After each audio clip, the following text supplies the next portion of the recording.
So, part two of Bacanora Sonora box. We're gonna go into the ensemble of Bacanora and Lechuguilla. Lechuguilla, joven. Lechuguilla, Not not to Lechu. be confused with lechuga. But I think that actually some people claim, and probably it's a huge lie, but The agave looks like a lechuga, the stalk of a lettuce. yes, and a lot of the information we get in the mezcal agave spirits world is definitely gossip. Not consistent. Yeah, It's not well, consistent. like gossip. Yeah, I think one of the definitions of gossip, hearsay. it gets amplified, it changes, it Yeah. morphs with time. So I think that's why Lechuguilla it's received its name, and it's also very interesting. I mean, if we can start from that, it's really hard to pinpoint what exactly is Lechuguilla. In my Yes. mind, it's a little bit like Karwinskiis before we had all of these different names. Yep. I'm pretty sure there was a time where all Karwinskiis were just Cuixes. Mm-hmm. Now we talk about barriles, tobasiches, madre Cuixes, Cuixes, candelillos from Puebla. But I'm pretty sure I remember this, there was a time where you just talked about Cuixe Yeah. and you didn't think about all the differences. Yeah. It reminds me of the papalome, papalometal, tobala, Papalote, yeah. papalote, and the Mixteca around Guerrero, Puebla, and Oaxaca. A lot of crossbreeding happening where a plant in one field doesn't exactly look like a plant up in the mountain. Absolutely. And here, if I am not mistaken, a lot of what it's called lechuguilla is bovicornuta and many other scientific species.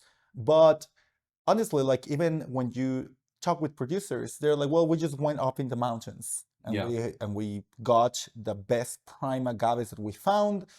Are scientifically related to what you guys understand as lechuguilla? But we call this lechuguilla. And I've noticed a little bit of a trend that Oaxaca has fallen more into categorizing and subcategorizing agave species more so than the North has. I expect in the next 5 or 10 years, a lot more producers in the North are going to be classifying Salmianas into subcategories, Lechuguillas into subcategories, and so forth.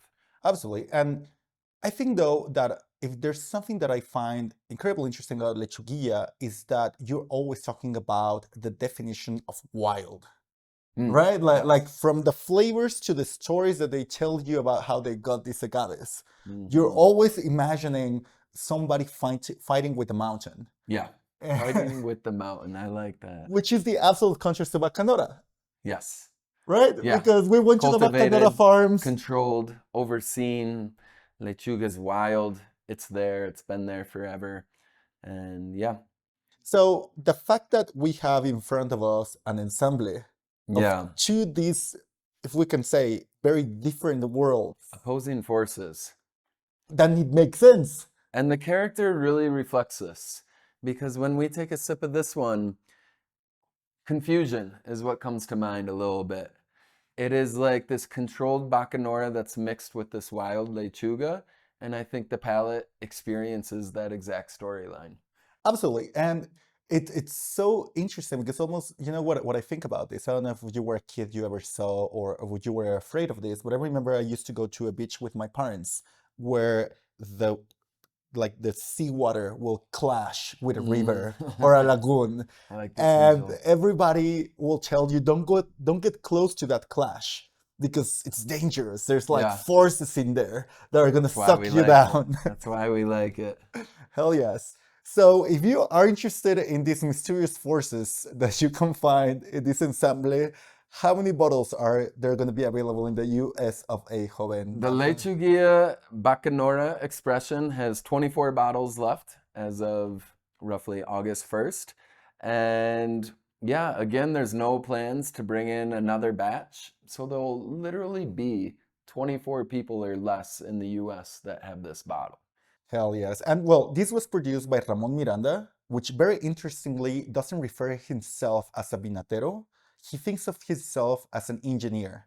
And I think that is critical because usually you will think that somebody with that profile will do something that is very tamed, very rounded, very Controlled. clean.